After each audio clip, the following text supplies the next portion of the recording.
Salve, salve, queridos alunos e alunas! Vamos começar essa web aula então falando sobre o neocolonialismo na África. Esse processo de neocolonização africano, ele vai começar com a chamada Conferência de Berlim, em 1884, quando Otto von Bismarck, o primeiro-ministro prussiano aí, organiza uma conferência, uma reunião para a divisão do continente africano entre os grandes países industrializados europeus. Nós estamos falando aí do processo da segunda revolução industrial. Essas potências europeias como Inglaterra, França, Bélgica, Alemanha, a própria Alemanha, eles tinham que vender os seus produtos para os outros países, já que estavam produzindo em grande quantidade, e também estavam em busca de matéria-prima barata. Para isso, na Conferência de Berlim, o continente africano, riquíssimo em recursos minerais e naturais, ele é dividido politicamente entre esses países industrializados europeus. O processo de colonização ou neocolonização africano, ele tem início com a ocupação francesa da Argélia, que era uma antiga possessão turco-otomana que era aí controlada por uma elite muçulmana. Os franceses eles tinham dois objetivos claros, um objetivo econômico e um objetivo político. O objetivo econômico era aumentar e expandir os lucros aí dos grupos privados da nação francesa. E o objetivo político era recuperar o prestígio da França, que havia perdido aí inúmeras guerras no governo de Napoleão Bonaparte. Os franceses eles vão conquistar parte da atual Tunísia, a chamada África Ocidental Francesa e também parte da chamada África Equatorial Francesa. Os ingleses também vão iniciar o seu processo de neocolonização na África a partir do Egito, criando aí um protetorado.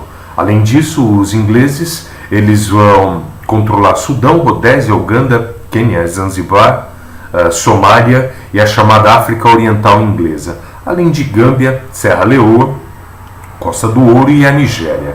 Os belgas também vão ter uma participação significativa aí no processo de colonização, de neocolonização da África.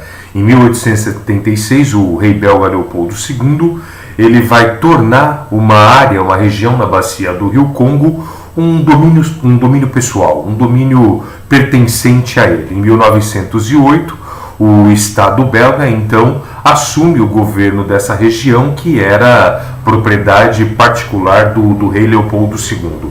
A ocupação belga na África ela foi marcada por extrema violência, grandes atrocidades, com amputação de mãos da população, que se mostrava contra aí, a ocupação belga nessa região. Alemanha e Itália também tiveram aí uma parcela significativa na ocupação do continente africano, mas eles ocuparam esse continente tardiamente. Isso porque os alemães e os italianos finalizaram o seu processo de unificação só em 1870. Então, alemães e italianos começam a ocupar o continente africano só a partir de 1870. Os alemães eles vão ocupar a região de Tanganica, Ruanda e Burundi, além de Camarões, Togo e Namíbia, enquanto os italianos vão ter possessões ou instalar possessões na Somália, Eritreia e Líbia.